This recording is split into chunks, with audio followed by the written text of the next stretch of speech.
ఆతుడాదు జై తెలంగాణ. గౌరవనీయులు, మీ అందరి అభిమాన నాయకుడు, హైదరాబాద్ నగర బీఆర్ఎస్ పార్టీ అధ్యక్షులు సోదరులు శ్రీ మాగంటి గోపీనాథ్ గారికి, గౌరవనీయులు మాజీ శాసనసభ్యులు పీజేఆర్ గారి వారసులు మా తమ్ముడు సోదరుడు విష్ణువర్ధన్ రెడ్డి గారు, గౌరవనీయులు సోదరులు కాంగ్రెస్ పార్టీ మైనారిటీ సెల్ అధ్యక్షుడిగా పనిచేస్తూ మరి కాంగ్రెస్ పార్టీ యొక్క ఆలోచన విధానం నచ్చక మరి మనతో పాటు ఇచ్చేసి మొన్న మన గెలుపులో ఇంపార్టెంట్ పాత్ర పోషించిన సోదరులు షేక్ అబ్దుల్ సోహెల్ గారికి, వేదిక పైనున్న గౌరవనీయులైన కార్పొరేటర్లు రాజ్ కుమార్ పటేల్ గారు, దేదీప్య గారు, సంగీత గారు, ఇంకా మన వేదిక పైనున్న గౌరవనీయులైన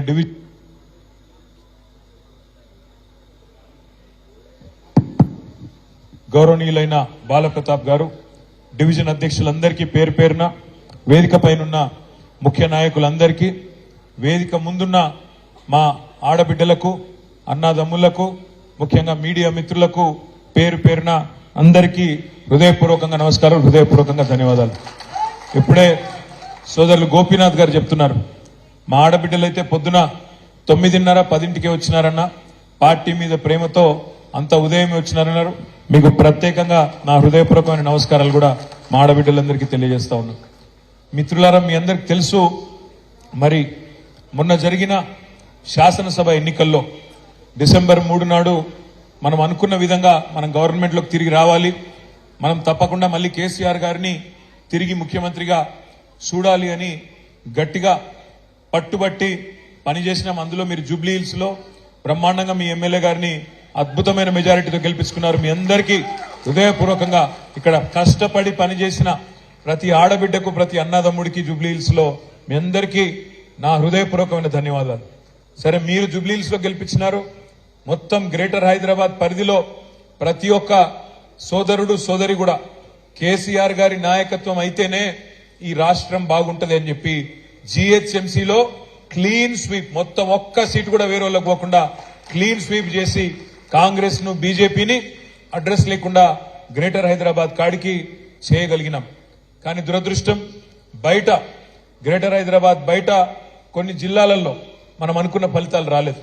అందుకే మనకు 37% ఓటు వచ్చినప్పటికీ కాంగ్రెస్ పార్టీకి మనకంటే 1.85% అంటే చాలా స్వల్ప తేడా. దాంతో వాళ్లకు కొన్ని సీట్లు జిల్లాలలో ఎక్కువ వచ్చినాయి. మనకు 39 వచ్చినాయి, వాళ్లకు 64 సీట్లు వచ్చి వాళ్ళు గవర్నమెంట్లోకి వచ్చినారు. ఈ 45-50 రోజుల్లో నేను చూస్తా ఉన్నాను, హైదరాబాద్ లో ఉండే ప్రజలైతే ఇట్లెట్లా జరిగింది, ఎందుకు జరిగింది, ఎట్లా జరిగింది అనే మాట నేను కనీసం హైదరాబాద్ లో మిగతా మిత్రులతో, నాయకులతో, కార్యకర్తలతో మాట్లాడేటప్పుడు చాలా మంది ఆశ్చర్యం వ్యక్తం చేస్తున్నారు, బాధపడతా ఉన్నారు. కేసీఆర్ గారు లాంటి నాయకుడు ఇవాళ ముఖ్యమంత్రిగా లేడు అంటే మేము జీర్ణించుకోలేకపోతున్నామన్నా అనే మాట కూడా చాలా మంది మిత్రులు చెప్తా ఉన్నారు. నేను మీ అందరికీ ఒకటే విజ్ఞప్తి చేస్తా ఉన్నా, రాజకీయాల్లో, జీవితంలో చిన్న చిన్న ఎదురు దెబ్బలు, చిన్న చిన్న సెట్ బ్యాక్స్ తప్పవు. ఈ రోజు మనకు జరిగింది కూడా ఒక చిన్న ఎదురు దెబ్బ మాత్రమే, ఒక చిన్న స్పీడ్ బ్రేకర్ మాత్రమే, అంతే తప్ప దీని నుంచి మన మీద గందరగోళం అయిపోయి, మన మీద భయపడి లేదా బాధపడి ఇంట్లో కూర్చునేంత భయంకరమైన ఓటమేమి మనకు జరగలేదు. 39 సీట్లు ప్రజలు మనకు అప్పచెప్పినారు. 39 సీట్లు అంటే 119లో సరిగ్గా 3వ వంతు, 1/3 సీట్లు మనకు అప్పచెప్పినారు. 14 సీట్లు మనం స్వల్ప తేడాతో ఓడిపోయినాం. జుక్కల్ అనే ఒక నియోజకవర్గంలో 1100 ఓట్లతో ఓడిపోయినాం. దేవరకద్ర అనే మరొక నియోజకవర్గంలో 1300 ఓట్లతో ఓడిపోయినాం. మన కాగజ్ నగర్ లో 3000 ఓట్లు, బోధన్లో 3000 ఓట్లు, ఖానాపూర్లో 4200, అట్లా చెప్పుకుంటూ పోతే ఒక 14 సీట్లలో కేవలం 4-5 వేల ఓట్ల తేడాతోనే ఓడిపోవడం జరిగింది. రాష్ట్ర వ్యాప్తంగా మీరు చూసినట్టయితే కూడా స్వల్ప తేడా, రకరకాల కారణాలైనప్పటికీ చాలా స్వల్ప తేడాతోనే మనం ఓడిపోయినాం. అదే హైదరాబాద్ కాడికి వస్తే అఖండమైన మెజారిటీలతో గెలిచినాం. 85,000, 72,000, 50,000, 40,000, 30,000 బ్రహ్మాండమైన మెజారిటీలతో హైదరాబాద్ లో మనం జయకేతనం ఎగురవేసినాం. ఇవాళ మనందరం ఆలోచించాల్సింది ఒకటే, పెద్దలు చెప్తారు ఎక్కడ కోల్పోయిన దాన్ని అక్కడనే వెతుక్కోవాలంటారు. అందుకే నేను అనేది తెలంగాణలో ఈ రోజు ఏ అధికారాన్ని అయితే మనం చేజార్చుకున్నామో తప్పకుండా పార్లమెంట్ ఎన్నికల్లో మన గెలుపుతో తిరుగులేని సమాధానం మనం గట్టిగా ఉన్నాం. తెలంగాణ ప్రజల్లో కేసీఆర్ గారు బలంగా ఉన్నారనే మాట తెలవాలి అంటే పార్లమెంట్ లో బలంగా మనం పనిచేయాల్సిన అవసరం ఉంది. పోయినసారి కూడా సికింద్రాబాద్ లోక్సభ నియోజకవర్గ పరిధిలో మనం అన్ని నియోజకవర్గాలు గెలిచినాం. నాంపల్లిలో ఎంఐఎం గెలిచినండే. కానీ దురదృష్టవశాత్తు లోక్సభ ఎన్నికల్లో మనం ఓటమి పాలు కావడం జరిగింది. ఈసారి అట్లా కాకుండా మొదటి నుంచే మనం జాగ్రత్తగా పటిష్టంగా పనిచేసుకుంటే, మొదటి నుంచే మనం సరైన వ్యూహాన్ని రూపొందించుకుంటే తప్పకుండా జూబ్లీహిల్స్ నియోజకవర్గంతో సహా 7 నియోజకవర్గాల్లో కూడా బ్రహ్మాండమైన మెజారిటీ వచ్చే అవకాశం ఉంటుంది. లాస్ట్ టైం కూడా గోపీనాథ్ గారు కష్టపడి లోక్సభలో మనకు మెజారిటీ ఇచ్చినారు. మీ అందరి కష్టంతో లోక్సభ ఎన్నికల్లో కూడా మనకు మెజారిటీ వచ్చింది. కానీ అనుకోకుండా వేరే చోట్ల మనకు రాకపోవడం వల్ల మనం ఓటమి పాలైనాం. నేను మీ అందరినీ ప్రార్థించేది ఒకటే, మనకు కాంగ్రెస్ బీజేపీ కొత్త పార్టీలు కాదు. కాంగ్రెస్ పార్టీ నైజం అయితే మీకు నాకంటే బాగా మీకే తెలుసు. మోసమే కాంగ్రెస్ నైజం, మోసం చేయడమే వాళ్ళ నైజం. మీరు చూస్తున్నారు ఎన్ని మాటలు చెప్పినారు. ఒకటి కాదు, రెండు కాదు, 420 హామీలు, 420 హామీలు ఇచ్చి ఇవాళ అధికారంలోకి వచ్చి గద్దెనెక్కి కూర్చున్నది కాంగ్రెస్ పార్టీ. బస్సు ఫ్రీ, బంగారం ఫ్రీ, మీకు ఏది కావాలంటే అది ఇస్తామని చెప్పి నోటికి ఎంత వస్తే అంత, సిలిండర్ 500 రూపాయలకే, మహాలక్ష్మి అని చెప్పి ఆడబిడ్డలకు 2500 100 రోజుల్లోనే చేసేస్తాం అని చెప్పి నోటికి వచ్చినట్టు చెప్పి ఇలా వాళ్ళు అధికారంలోకి వచ్చినారు. వచ్చిన తర్వాత ఏం చేస్తున్నారు? ఒక్కొక్కటిగా చెప్తా ఉన్నారు. ఏమంటున్నారు? వాళ్ళు ఇచ్చిన హామీలు నెరవేర్చే తెలివి లేక, వాళ్ళు ఇచ్చిన హామీలు నెరవేర్చే సమర్థత సత్తా లేక ఇవాళ కేసీఆర్ గారి మీద, మన ప్రభుత్వం మీద, 10 ఏళ్లు మనం చేసిన ప్రభుత్వ నిర్వహణ మీద ఇష్టం వచ్చినట్టు బదనాం పెట్టే ప్రయత్నం చేస్తా ఉన్నారు. నోటికొచ్చిన మాటలు మాట్లాడుతూ ఉన్నారు. కానీ నేను మీకు, మీ ద్వారా, మీడియా ద్వారా కాంగ్రెస్ పార్టీకి, రాష్ట్ర ప్రజలకు నేను విజ్ఞప్తి చేస్తా ఉన్నా. మనం నిజానికి 10 ఏళ్లలో తెలంగాణను ఎన్నో రంగాల్లో నెంబర్ 1 చేసి బంగారు పల్లెంలో ఈ రాష్ట్రాన్ని వాళ్ళకి అప్పజెప్పి దిగినాము. మనం నిజంగానే వాళ్ళకి చిత్తశుద్ధి ఉంటే ఇచ్చిన ప్రతి హామీని నెరవేర్చే దిశగా పనిచేయాలి తప్ప రోజు తెల్లారులేస్తే ఇంకా కేసీఆర్ గారిని తిట్టడం, నీ బొండిగా విసుకుతా అంటాడు కేసీఆర్. కొన ఊపిరితో ఉన్నాడు కేసీఆర్, పిసికేస్తే అయిపోతుంది అని రేవంత్ రెడ్డి మాట్లాడతాడు. బండి సంజయ్ మాట్లాడతాడు. కాంగ్రెస్ బీజేపీ కొట్లాడుకున్నాడు కాదు, కేసీఆర్ బీఆర్ఎస్ అయిపోయింది, కొద్దిగా మిగిలినారు, ఫినిష్ చేయాలో వీళ్ళని ఆయన మాట్లాడతాడు. నేను ఒక్కటే మాట మిమ్మల్ని అడుగుతా ఉన్నా, ఎందుకు పిసకాలి కేసీఆర్ బొండిగా? ఎందుకు ఉండకుండా చేయాలో బీఆర్ఎస్ పార్టీని? తెలంగాణ తెచ్చిన తెలంగాణలో పేదలను కడుపులో పెట్టుకొని చూసుకున్నందుక? గ్రేటర్ హైదరాబాద్ ని ఇవాళ బ్రహ్మాండంగా ఒక అంతర్జాతీయ స్థాయి నగరంగా డెవలప్ చేసే ప్రయత్నం చేసినందుక? ఎందుకు ఇవాళ బీఆర్ఎస్ పార్టీని బొందబెట్టాలని నేను అడుగుతా ఉన్నా. ఇవాళ మీరు చూడండి, స్పష్టమైన ఎజెండాతో పోతున్నారు కాంగ్రెస్ బీజేపీ. కానీ దేశ ప్రజల ఆలోచనలు మాత్రం దానికి అనుగుణంగా లేవు. మొన్నటిదాకా మీరు కేంద్రంలో రాహుల్ గాంధీ గారు, అదే విధంగా కాంగ్రెస్ పార్టీ చాలా డైలాగులు కొట్టింది. ఏమన్నారు వాళ్ళు? మేమందరినీ కూడగడతాం, మొత్తం దేశంలో ఉండే పార్టీలన్నింటినీ కూడగలుగుతాం, కూడగట్టి ఏదో అలయన్స్ పెడతాం, ఇండియా అలయన్స్ అని పేరు పెడతాం అని చెప్పి పెద్ద పెద్ద బిల్డప్ ఇచ్చి మమతా బెనర్జీ గారిని, నితీష్ కుమార్ గారిని, అదే విధంగా అరవింద్ కేజ్రీవాల్ అందరూ మాతోనే ఉన్నారు, మీరు మాతో లేకపోతే బీజేపీతోనే ఉన్నట్టు లెక్క అని చెప్పి ఇష్టం వచ్చినట్టు మాట్లాడింది మొన్నటిదాకా.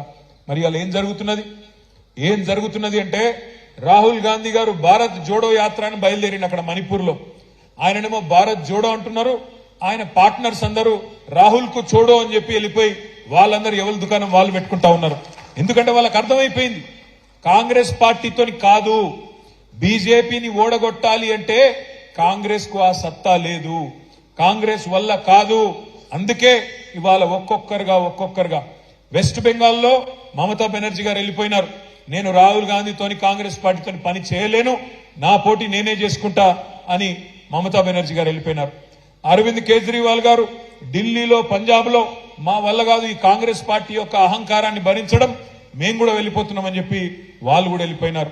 తర్వాత ఇప్పుడే చూస్తా ఉంటే ఇక్కడికి వచ్చేటప్పుడు బీహార్ లో నితీష్ కుమార్ గారు మా వల్ల కాదు కాంగ్రెస్ పార్టీని భరించడం, నేను కూడా వెళ్ళిపోతున్నా, బీజేపీని కొట్టాలంటే మళ్ళా వీళ్ళతోనైతే కాదు అని చెప్పి ఆయన కూడా వెళ్ళిపోతా ఉన్నాడు. కేరళలో సిపిఎం పార్టీ నిన్న మొన్నటి దాకా వాళ్ళు కూడా మేము కాంగ్రెస్ తో కలిసి పనిచేస్తామన్నారు.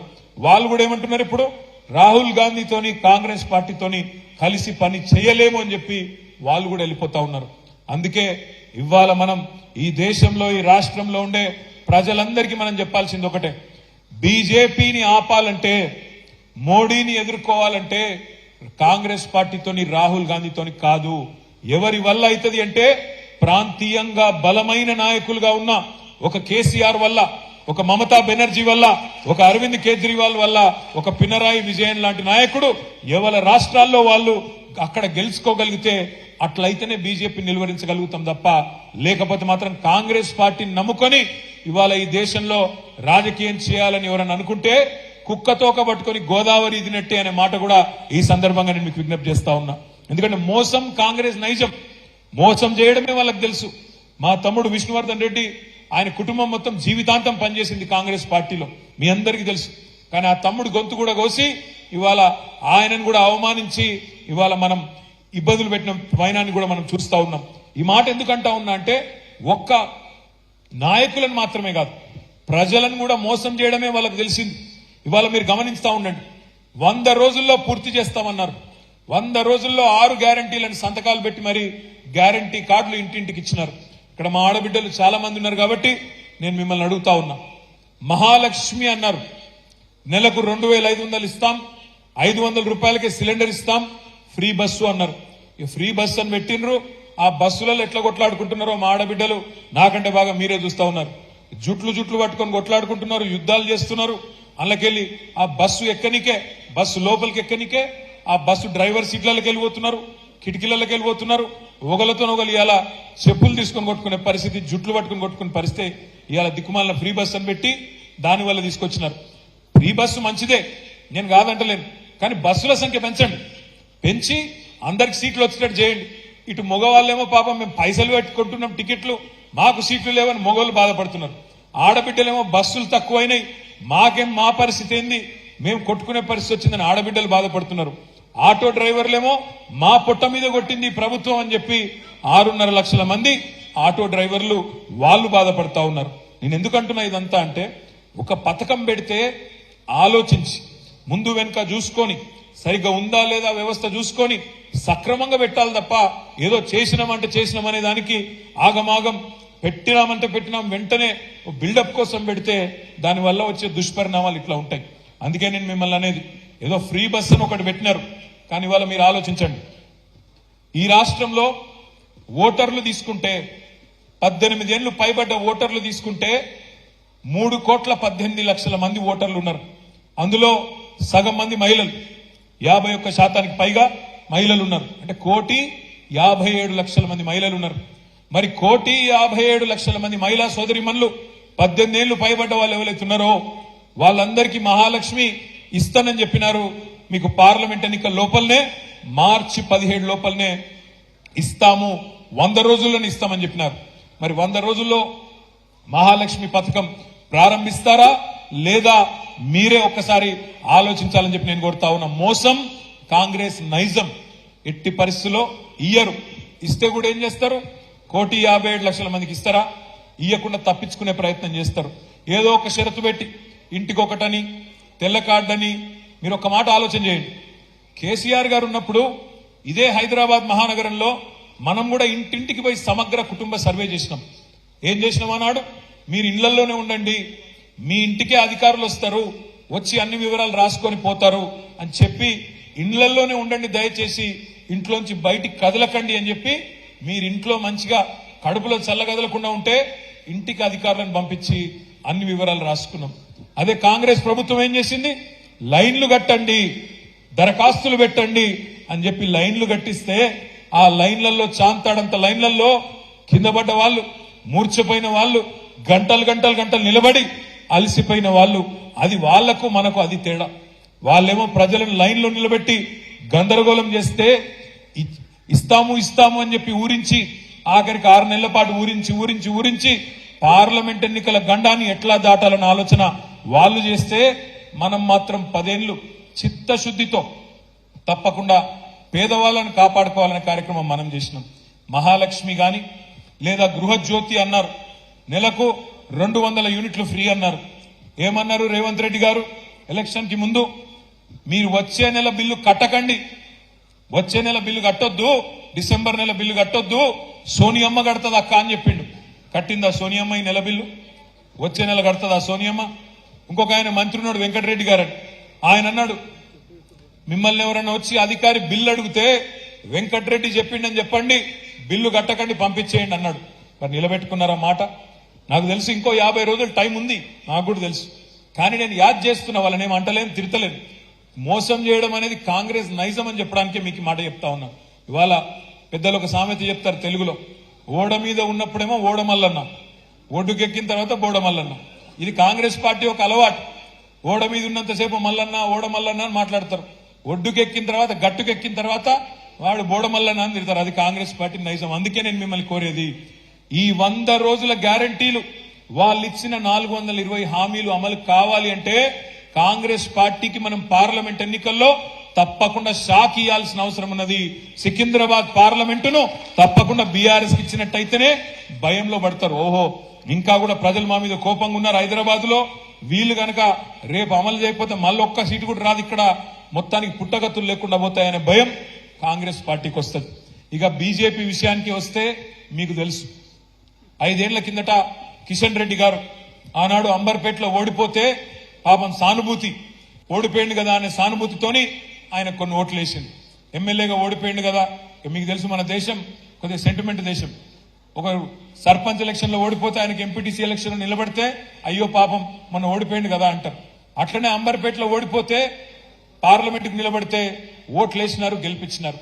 5 ఏళ్లలో సికింద్రాబాద్ పార్లమెంట్ సభ్యుడిగా, కేంద్ర మంత్రిగా కిషన్ రెడ్డి గారు సికింద్రాబాద్ కు చేసింది ఏంది దయచేసి చెప్పి ఓట్లు అడగాలని చెప్పి నేను అడుగుతా ఉన్నా. జూబ్లీహిల్స్ నియోజకవర్గానికి ఆయన ఏమన్నా ఒక్క పథకమన్నా, ఒక్క పనన్నా ఈ 5 ఏళ్లలో పార్లమెంట్ సభ్యుడిగా, కేంద్ర మంత్రిగా చేసిండా? ఏదన్నా బస్తీలో ఏదన్నా మంచి పని చేసిండా? ఏదన్నా గల్లీలో ఒక్క మంచి పని చేసిండా? కనీసం కేంద్ర ప్రభుత్వ మంత్రిగా ఒక పెద్ద ప్రెస్టేజియస్ ప్రాజెక్ట్, మన ప్రతిష్టాత్మకమైన ప్రాజెక్టు మన పిల్లల కోసం తెచ్చిండా? దయచేసి మీరు ఆలోచించాలని చెప్పి నేను కోరుతా ఉన్నా. ఎంతసేపు దేవుడి పేరు చెప్పి ఇవాళ దేవుడిని వాళ్ళే మనకు పరిచయం చేసినట్టు, ఇదివరకు రాముడు మనకు తెలియనట్టు, ఇదివరకు దేవుడి గుడి మనకు తెలియనట్టు, ఇదివరకు మనం బొట్టు పెట్టుకోనట్టు, మనం ఎన్నడూ కూడా ఇదివరకు అసలు దేవుణ్ణి ప్రార్థించినట్టు ఇవాళ డ్రామా చేస్తా ఉన్నారు. ఇక్కడ మా తమ్ముడు విష్ణు ఇక్కడే ఉన్నాడు, గోపి ఇక్కడనే ఉన్నాడు. మీరు తెలుసు, విష్ణు వాళ్ళ నాన్నగారు పెద్దమ్మ టెంపుల్ మొత్తం హైదరాబాద్ లోనే అతిపెద్ద పెద్దమ్మ టెంపుల్ కట్టిందే వాళ్ళ కుటుంబం. కానీ ఎన్నడూ దేవుణ్ణి వాడుకోలేదు, ఎన్నడూ దేవుణ్ణి అడ్డం పెట్టుకుని రాజకీయం చేయలేదు. కానీ ఇవాళ గోపీనాథ్ గారు కూడా భక్తుడు, ఆయన కూడా రెగ్యులర్ గా టెంపుల్లోకి పోతాడు, ఆయన కూడా రెగ్యులర్ గా మరి భగవంతుని ప్రార్థించుకుంటాడు. కానీ మనం భగవంతుని నమ్ముకున్నాం, మొక్కుకుంటాం, రాజకీయంగా వాడుకోవట్లేదు. వాళ్ళు మాత్రం ఇవాళ మేము రామ మందిరం కట్టినాం, రామ మందిరం కట్టండి మంచిది, మేమేం కాదనట్లేదు. కానీ రాజకీయంగా మీరేం చేసినారో చెప్పండి. మీకు 5 ఏళ్లు మంత్రిగా అవకాశం ఇస్తే కేంద్రంలో సికింద్రాబాద్ లోక్సభకు ఒక్క పని చేసినామా చెప్పు కిషన్ రెడ్డి అని నేను అడుగుతా ఉన్నా. తెలంగాణ రాష్ట్రానికి పనికి వచ్చే ఒక్క పని ఇవాళ బీజేపీ చేసిందా ఆలోచించండి. ముఖ్యంగా మా ఆడబిడ్డలు ఎక్కువ మంది ఇక్కడ ఉన్నారు, నేను మిమ్మల్ని ఆలోచించమని కోరుతా ఉన్నా. మోడీ గారు ప్రధానమంత్రి అయిన తర్వాత దేశంలో అన్ని ధరలు ఆకాశంలోకి వెళ్ళిపోయినాయి. పప్పు పిరమైంది, ఉప్పు పిరమైంది, నూనె పిరమైంది, చింతపండు పిరమైంది, అన్ని పిరమై ఈరోజు పెట్రోల్ డీజిల్ అన్ని కూడా పిరమై ఇలా భారతదేశం మొత్తం మోడీ గారిని మా ఆడబిడ్డలు మా అన్నదమ్ములు ఒకటే అంటా ఉన్నారు. ప్రియమైన ప్రధానమంత్రి అంటలేరు, పిరమైన ప్రధానమంత్రి మోడీ గారు అంటున్నారు. అన్ని పిరం చేసిన మహానుభావుడు, సిలిండర్ ను 1200 చేసిన మహానుభావుడు మోడీ గారు. డీజిల్ ను పెట్రోల్ ను అన్ని ధరలు పెంచి ఆకాశంలో పెట్టిన మోడీ గారిని ఇవాళ మళ్ళీ ఆయన పార్టీని ఆదరించడానికి ప్రజలు సిద్ధంగా లేరు. కిషన్ రెడ్డి గారిని కూడా నేను ఈ వేదిక ద్వారా విజ్ఞప్తి చేస్తా ఉన్నా, మీరు చెప్పండి స్పష్టంగా, జూబ్లీహిల్స్ నియోజకవర్గానికి ఏం చేసినారు, నీకు ఎందుకు ఓటేయాలా? సికింద్రాబాద్ లోక్సభ నియోజకవర్గానికి నువ్వు పార్లమెంట్ సభ్యుడిగా చేసిన పనేంది చెప్పి ఓట్లు అడుగు. ఎంతసేపు బుకాయింపు మాటలు, దబాయింపు మాటలు కాదు. కేంద్ర మంత్రిగా 5 ఏళ్లలో అట్టర్ ఫ్లాప్ మంత్రి ఎవరన్నా ఉన్నారు భారతదేశం మొత్తంలో అంటే ఈ కిషన్ రెడ్డి గారే తప్ప ఇంకోరు కానే కాదు. అందుకే నేను మిమ్మల్ని అందరినీ కోరేది, రేపు సికింద్రాబాద్ పార్లమెంట్ పరిధిలో రాబోయే రోజుల్లో ఏప్రిల్లోనో మేలోనో ఎన్నికలు వస్తాయి. ఎన్నికలు ఎప్పుడొచ్చినా మళ్ళొక్కసారి గ్రేటర్ హైదరాబాద్ లో గులాబీ జెండా రెపరెపలాడే విధంగా మన నాయకులు కార్యకర్తలు ఎక్కడి వాళ్ళక్కడ గట్టిగా పనిచేద్దామని చెప్పి నేను విజ్ఞప్తి చేస్తా ఉన్నా. ఇవాళ మీరు గమనించండి, కాంగ్రెస్ బీజేపీ మంచి అండర్స్టాండింగ్ లో పనిచేస్తున్నాయి. బండి సంజయ్ ఏమో మనం కొట్లాడుకోవద్దు, బీఆర్ఎస్ ని దొక్కేద్దామంటాడు. రేవంత్ రెడ్డి గారు ఎలక్షన్లకు ముందేమో అదానిని తిడతాడు, గౌతమ్ అదానిని పొల్లు తిట్టిండు. ఏమన్నాడు? ఈ అదాని అంటే ఆయన మోడీ మనిషి, మోడీ తొత్తు, డబుల్ ఇంజన్ అంటేనే ప్రధాని అదాని అని గొప్ప స్పీచ్లు ఇచ్చిండు రేవంత్ రెడ్డి. కానీ వెంటనే స్విట్జర్లాండ్ పోయి అక్కడ అదాని గారిని అలై బలై చేసుకొని, అదాని గారు ఇప్పుడు చాలా మంచోడైపోయిండు, గంగల మునిగిండు, చాలా గొప్పవాడు, చాలా పవిత్రమైన మనిషి అని చెప్పి ఆయనతో ఒప్పందాలు చేసుకుంటా ఉన్నారు. అందుకే ఆలోచించండి, ఎవరు ఎవరితో కలిసి ఉన్నారు. నిన్న మీరు చూసింటారు, నిన్న మనము 4 నెలల కిందట మన డాక్టర్ శ్రవణ్ దాసోజు, అదేవిధంగా కె సత్యనారాయణ గారు ఇద్దరిని ఎమ్మెల్సీలుగా గవర్నర్ గారికి ఒక కేబినెట్ లో తీర్మానం చేసి కేసీఆర్ గారు ముఖ్యమంత్రిగా ఉన్నప్పుడు ఒక ప్రపోజల్ పంపించినాం. గవర్నర్ గారు ఒప్పుకోలేదు. ఈ శ్రవణ్ అంటే ఆయనకు, సత్యనారాయణ అంటే ఆయనకు రాజకీయ సంబంధాలున్నాయి, అందుకే నేను సంతకం పెట్టను అని చెప్పి రిజెక్ట్ చేసింది. అదే నిన్న రేవంత్ రెడ్డి గారు పోయి కోదండరామ్ గారికి ఇంకొకలకు నామినేషన్ ఇస్తే వెంటనే ఒకటే క్షణంలో సంతకం పెట్టింది. నేను అడుగుతా ఉన్నా, మరి కోదండరామ్ గారు నిన్నటి దాకా మీరు సంతకం పెట్టినాడు కూడా ఒక రాజకీయ పార్టీ అధ్యక్షుడు కాదా? మరి ఎవరితో కలిసి ఉన్నారు? మేము ఒక పేరు పంపితేనేమో రాజకీయ సంబంధాలు ఉన్నాయంటావు, కాంగ్రెస్ వాళ్ళు పంపితే మాత్రం ఒక రాజకీయ పార్టీ అధ్యక్షుడినే ఎమ్మెల్సీ చేస్తావు. కాంగ్రెస్ బీజేపీ ఇక్కడ తెలంగాణలో ఒక ఫెవికాల్ బంధం లాగా ఇవాళ బ్రహ్మాండంగా కలిసిమెలిసి నడుస్తా ఉన్నారు. రేవంత్ రెడ్డి గారు పోయి ఢిల్లీకి పోయి అమిత్ షాని కలవంగానే కింద ఇక్కడ ఏం జరుగుతుంది? ఇక్కడ 2 శాసన మండలి స్థానాలు ఖాళీ అయితే ఎమ్మెల్సీ స్థానాలు రెండిటికి ఒకటేసారి నోటిఫికేషన్ ఇవ్వాలి నిజానికి. ఎందుకంటే 2 ఒకటేసారి ఖాళీ అయినాయి, 2 ఒకటేసారి పూరించాలి. కానీ 2 ఒకటేసారి పూరిస్తే ఒకటి కాంగ్రెస్ కు వస్తుంది, ఒకటి బీఆర్ఎస్ కు వస్తుంది. అందుకే 2 అలగలగ ఎన్నికలు పెట్టి ఒక అండర్స్టాండింగ్ లో కాంగ్రెస్ బీజేపీ 2 కూడా ఇక్కడ కాంగ్రెస్ కు వచ్చేటట్టు సహకరిస్తా ఉన్నాయి. దానికి పరోపకారి సహాయం ఏంది అంటే కాంగ్రెస్ వైపు నుంచి కరీంనగర్ లో, నిజామాబాద్ లో, ఆదిలాబాద్ లో, ఎక్కడైతే ఇలా బీజేపీ ఎంపీలు ఉన్నారో సికింద్రాబాద్ లో ఇక్కడ డమ్మీ అభ్యర్థులను పెట్టి కాంగ్రెస్ పార్టీ వాళ్ళ గెలుపుకు సహకరించే విధంగా ఒక మ్యాచ్ ఫిక్సింగ్ చేసుకొని ఇద్దరు కలిసికట్టుగా పనిచేస్తా ఉన్నారు. దయచేసి నేను మిమ్మల్ని కోరేది, రేపటి రోజున మన గొంతు, తెలంగాణ గొంతు పార్లమెంట్ లో వినబడాలి అంటే మన గులాబీ జెండానే ఉండాలి. రేపు అక్కడ మోడీని నిలదీయాలి అంటే, బీజేపీని ఆపాలి అంటే कांग्रेस वाला कादू. हमारे जितने भाई बहन यहाँ पे है, आप भाइयों से बहनों से मेरी गुजारिश है, आप देख रहे हैं क्या हो रहा है पूरे हिंदुस्तान में. आज मुल्क में मोदी को अगर रोकना है, बीजेपी को अगर रोकना है, कांग्रेस से तो बात नहीं बनेगी. वो इसलिए क्योंकि आप देख रहे हैं कल राहुल गांधी जी चल रहे हैं, वहां पे चल गए, वहां से मणिपुर से भारत जोड़ो करके निकल गए. पर वहां पे जब वो भारत जोड़ो करके एक तरफ राहुल गांधी चल रहे हैं, दूसरे तरफ आज राहुल को छोड़ो करके उनके सारे अलायंस पार्टनर, इंडिया अलायंस के सारे पार्टनर निकल गए बाहर और खुद लड़ने की बात कर रहे हैं, अलग से लड़ने की बात कर रहे हैं. ये क्यों हो रहा है? क्योंकि कांग्रेस पार्टी की घमंड ऐसी है, उनकी अहंकार ऐसी है कि कोई दूसरे लोगों को साथ ले चलने में विश्वास नहीं रखते हैं. आज बंगाल में ममता बनर्जी बाहर निकल गई. मैडम दीदी कह रही हैं कि मैं अलग लड़ूंगी वेस्ट बंगाल. और आज केरल में सीपीएम पार्टी निकल गई इंडिया अलायंस से, वो भी अलग लड़ने की बात कर रहे हैं. बिहार में नीतीश कुमार निकल गए और दिल्ली और पंजाब में अरविंद केजरीवाल निकल गए इंडिया अलायंस से. अब बचा कौन उसमें नहीं मालूम, बस राहुल गांधी, इकलौते राहुल गांधी वहां पे है.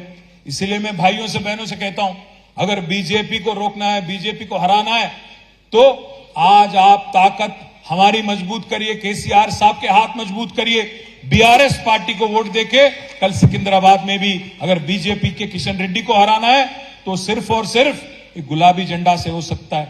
एक और बात भी मैं कहना चाहता हूं, आज कुछ लोग ये अफवाहें फैला रहे हैं कि बीआरएस और बीजेपी एकजुट है, एक साथ है. मैं भाइयों पूछना चाहता हूं आपसे, हाल ही में जो असेंबली इलेक्शन हुआ उसमें किसने किसको हराया? बंडी संजय को हराया किसने? बीआरएस पार्टी ने। अरविंद धर्मपुरी जो बीजेपी एमपी है निजामाबाद का, उसको किसने हराया? कोरुटला में बीआरएस ने हराया। आदिलाबाद का जो एमपी है स्वयं बापूराव जो बीजेपी का एमपी है, बोथ से एमएलए इलेक्शन लड़े थे उन्होंने, उसको किसने हराया? बीआरएस ने हराया। ईटेलर राजेंद्र जो बीजेपी के चीफ मिनिस्टर कैंडिडेट थे, उनको किसने हराया? गजवेल में और हुजूराबाद में बीआरएस ने हराया। दुब्बाक में जो रघुनंदन राव थे बीजेपी एमएलए, उसको किसने हराया? बीआरएस ने हराया। मैं इसलिए कह रहा हूं भाइयों, आज कांग्रेस पार्टी में वो दम नहीं है, कांग्रेस पार्टी में वो ताकत नहीं है कि बीजेपी को रोक सके। इसीलिए मैं कहता हूं, आप केसीआर साहब के हाथ मजबूत करो, केसीआर को और ताकत दो, ताकि कल हम लोग पार्लियामेंट में भी गुलाबी झंडा लहराएं और तेलंगाना की आवाज, दमदार आवाज पूरे पार्लियामेंट में सबको सुनाए और आपकी हक के वास्ते लड़े। भाइयों, मैं एक और बात भी कहता हूं, आज कांग्रेस पार्टी कुछ भी कहे, कुछ भी बोले, बात तो साफ है कि आज कांग्रेस पार्टी जो राजस्थान में हार गई, कांग्रेस पार्टी जो छत्तीसगढ़ में हार गई, मध्य प्रदेश में हार गई और अपनी गलती से थोड़ा यहां पे 1-2% वोट से यहां जो जीत गई, सिवाय एक दो स्टेट आज पूरे मुल्क में कांग्रेस कहीं भी नहीं है। तो उनको अगर आप गलती से भी वोट दिए तो फिर फायदा होगा बीजेपी को, ये बात याद रखिए। गलती से अगर वोट आपने दे दिया कांग्रेस को तो फायदा पहुंचेगा आज बीजेपी को और नुकसान होगा बीआरएस जैसे सेक्युलर पार्टी का। आप ये बात समझने की कोशिश करें। एक और बात भी मैं कहना चाहता हूं आपसे, केसीआर साहब ने जो काम किया पिछले 10 साल आपके आंखों के सामने, इसीलिए आपने हमें जिताया फिर से जुबली हिल्स कॉन्स्टिट्यूंसी में और पूरे हैदराबाद डिस्ट्रिक्ट में। मैं उम्मीद करता हूं वो दिन दूर नहीं है कि हम फिर एक बार आपके आशीर्वाद से, आपकी मदद से, आपकी दुआओं से फिर एक बार फिर हुकूमत यहां 2 साल हो, 3 साल हो, 4 साल हो, 5 साल हो, फिर एक बार आपके आशीर्वाद से केसीआर साहब को फिर चीफ मिनिस्टर के रूप में देखेंगे। मैं उम्मीद करता हूं कि ये गवर्नमेंट 5 साल चले। मैं ऐसा नहीं कह रहा हूं कि इसके पीछे कुछ कोई और हमारी मकसद है। उम्मीद करता हूं कि 5 साल चले और जो वादा उन्होंने अवाम को दिया उसको निभाए। पर यह भी बात सही है, आज अवाम में एक बात सुनने को मिल रही है, ये गवर्नमेंट चलती क्या 5 साल, ये बात भी सुनने को मिल रही है। इस वास्ते मैं बोल रहा हूं आपसे, जब भी मौका मिले, जब भी इलेक्शन आए, चाहे वो पार्लियामेंट हो, जीएचएमसी हो, असेंबली हो, जो भी हो, आप साथ दीजिए हमारी, तो फिर एक बार हम केसीआर साहब को फिर उनके लीडरशिप में, उनके सदारत में स्टेट को आगे ले जाएंगे। ये बात आपसे कहते हुए मैं शुक्रिया अदा करता हूं हमारे गोपीनाथ भाई की और విష్ణువర్ధన్ రెడ్డికి మీ అందరికీ ధన్యవాదాలు హృదయపూర్వకంగా। జూబ్లీ హిల్స్ నియోజకవర్గంలో చాలా చక్కటి మీటింగ్, ఈ లోక్సభ సన్నాహక సమావేశాన్ని ఏర్పాటు చేసినందుకు ధన్యవాదాలు తెలియజేస్తూ జై తెలంగాణ। దయచేసి అందరు కూర్చోవాలా। 3000 మందికి మంచి భోజనాలు ఏర్పాటు చేశారు శాసనసభ